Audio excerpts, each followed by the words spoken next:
Pemirsa sepertinya masih tarik ulur soal pemberlakuan ataupun perpanjangan dari PPKM darurat ini yang awalnya memang rencananya selesai pada hari Selasa 20 Juli mendatang. Seperti yang sudah sempat kami sampaikan bahwa hingga saat ini pemerintah masih terus melakukan evaluasi, masih terus merancang, menggodok apakah perlu memang ini untuk diteruskan dilanjutkan. Jika memang perlu berapa lama. Tapi ada juga suara di kalangan masyarakat yang begitu keras menjerit bahwa memang menjadi korban dari pemberlakuan PPKM darurat ini, apalagi kalau bukan masalah ekonomi. Nah, untuk bisa membahas mengenai hal ini, sudah hadir di samping saya pengamat kebijakan publik Bapak Trubus Radiansyah. Assalamualaikum warahmatullahi wabarakatuh. Selamat malam Pak Trubus. Waalaikumsalam warahmatullahi wabarakatuh. Sehat selalu. Alhamdulillah sehat selalu. Ya, sehat. Baik, mengenai hal ini juga nanti kita akan dengarkan. Ya. Ini Dr. Erlina Burhan selaku jubir Satgas COVID-19 dari IDI yang juga mungkin bisa menjelaskan kepada kita nanti apakah memang perlu sebenarnya PPKM darurat ini diperpanjang. Assalamualaikum warahmatullahi wabarakatuh. Selamat malam dokter.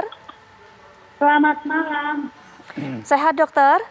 Alhamdulillah sehat Putri. Alhamdulillah. Nah, ini di samping Dr. Erlina juga sudah kita saksikan, sudah terhubung dengan kita Mas Didi Riyadi. Ini merupakan musisi yang juga merupakan aktor yang kami sudah baca Mas Didi ini mengumumkan ataupun juga mengunggah surat terbuka kepada Presiden Joko Widodo. Salah satu yang membuat atau menyuarakan suara hati masyarakat, pemerintah sepertinya harus pikir-pikir lagi deh kalau mau memperpanjang PPKM darurat. Assalamualaikum warahmatullahi wabarakatuh. Mas Didi gimana kabarnya? Waalaikumsalam warahmatullahi wabarakatuh. Baik-baik, alhamdulillah. Ini kayaknya rame ya perkara surat cinta ya. Rame banget Mas Didi. Mas Didi ya. Tapi sudah dapat tanggapan belum Mas Didi dari pihak pemerintah, dari pihak KSP atau siapapun ada yang menghubungi nggak?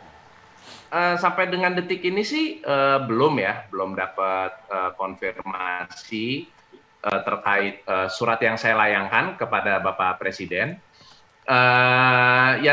Masih menunggu itu sih, cuman memang kemarin di media sih rame banget ya. Saya juga kaget sebenarnya, nggak di luar dugaan gitu loh. Benar-benar niat saya adalah tulus, pure, memang saya pengen tahu gitu loh. Makanya saya bikin surat itu. Saya pengen tahu ini sebenarnya situasinya gimana sih gitu loh, karena memang wacana diperpanjangnya PPKM ini jujur cukup berat ya, maksudnya bahkan mungkin berat banget gitu loh untuk khususnya di Indonesia ini gitu, yang mana kalangan menengah ke bawahnya banyak gitu loh. Tapi memang nggak bisa dipungkiri sejak pandemik ini sih sepertinya kayaknya rata ya, semua benar-benar merasakan dampak yang luar biasa secara ekonomi, nyungsep gitu loh. Mas Didi termasuk yang nyungsep nggak? Kenapa tuh? Mas Didi termasuk yang nyungsep nggak? Ya jangan sampai nyungsep banget ya. Tapi pasti banyak mendengar suara orang-orang di sekitar, orang-orang yang biasa bekerja sama dengan Mas Didi. Mereka juga merasakan penderitaan itu. Iya, karena begini, sejak saya layangkan surat terbuka untuk Bapak Presiden, memang ternyata tanggapannya luar biasa ya dari segala kalangan, dari rakyat Indonesia kebanyakan gitu ya, seluruh Indonesia gitu loh. Memang banyak yang mengucapkan terima kasih, banyak yang sempat bingung sendiri gitu loh.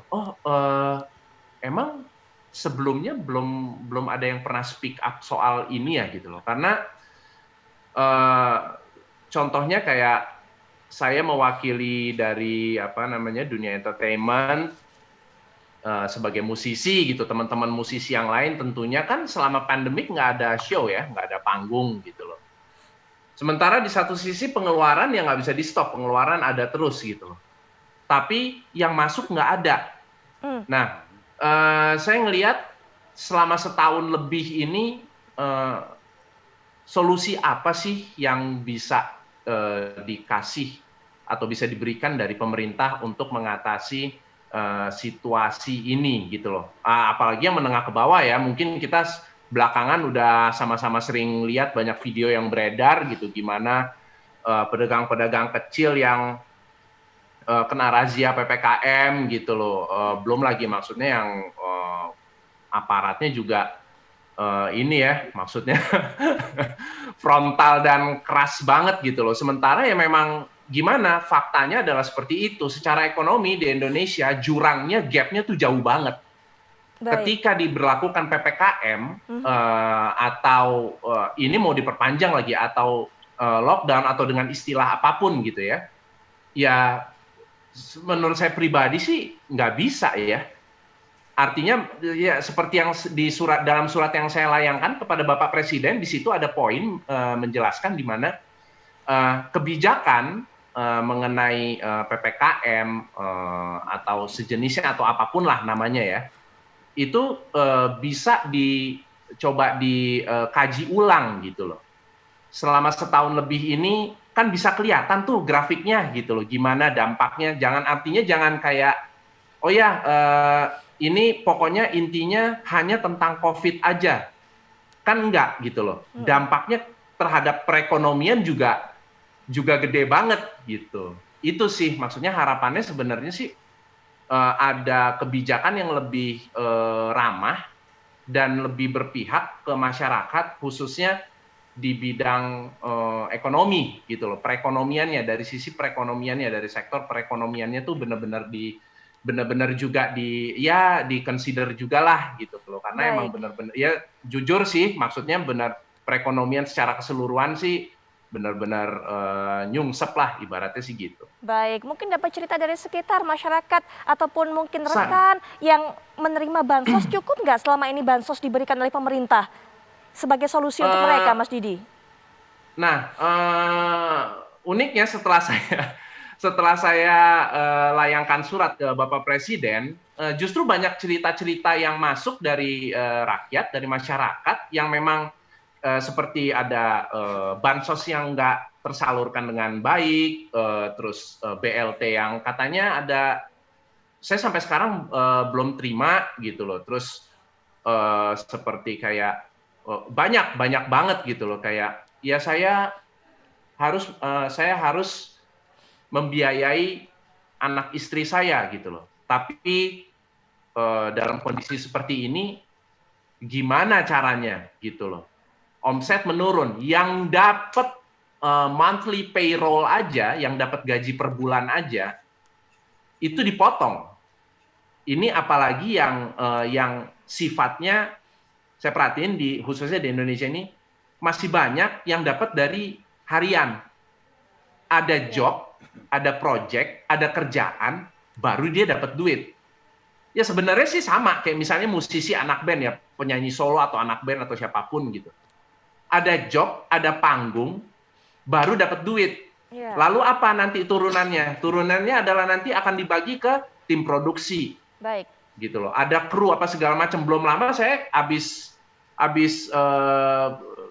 pinjemin salah satu kru saya duit gitu loh, sejumlah duit gitu loh. Ya karena itu isunya adalah ya nggak ada, benar-benar nggak ada gitu loh. Saya inilah maksudnya pinjem, saya bilang ya maksudnya nggak usah, kamu pakai aja gitu loh. Karena benar-benar saya juga berusaha untuk bisa untuk bisa mengerti lah gimana bisa ada di posisi mereka gitu. Baik, Mas Didi, mungkin saya sedikit kutip, nanti mungkin di segmen berikutnya Mas Didi bisa jelaskan lebih lanjut poin-poinnya, tapi mungkin saya kutip sedikit. Menolak perpanjangan PPKM darurat Jawa dan Bali. Soal perut, banyak yang tidak bisa kerja, tidak bisa menafkahi keluarga. Itu salah satu alasannya, Dr. Erlina. Mas Didi Riyadi ini sepertinya menyuarakan apa yang dirasakan dialami masyarakat yang sengsara dengan adanya PPKM darurat ini. Dan tadi sudah kita dengarkan juga kata Mas Didi, responnya ini banyak ternyata tanggapannya yang mengiyakan atau setuju dengan apa yang dikatakan dirasakan oleh Mas Didi. Dr. Erlina, kalau melihat dari segi kacamata kesehatan, PPKM darurat masih perlu nggak diperpanjang, dokter? Ya, mohon maaf, saya mengatakan bahwa PPKM darurat ini masih perlu. Kita lihat ya perkembangan kenaikan lonjakan kasus ini kan rata-rata terus setiap beberapa 2 pekan terakhir ini kan 50.000 dan kematian juga makin meningkat tiap harinya. Kita semua tahu bahwa rumah sakit juga sudah over capacity. Dan ini nggak bisa terus-terusan begini, ya. Jadi saya kira memang kita melihat sebagian orang gara-gara PPKM ini hidupnya susah. Nah, itu saya kira pemerintah melalui Kemensos kan harusnya fokus pada masyarakat yang memang termasuk golongan yang susah ini kalau PPKM diberlakukan. Tapi bukan berarti PPKM-nya lalu ditiadakan, karena kita belajar deh. Selama ini kita kurang tegas dalam banyak kebijakan, sehingga setengah-setengah.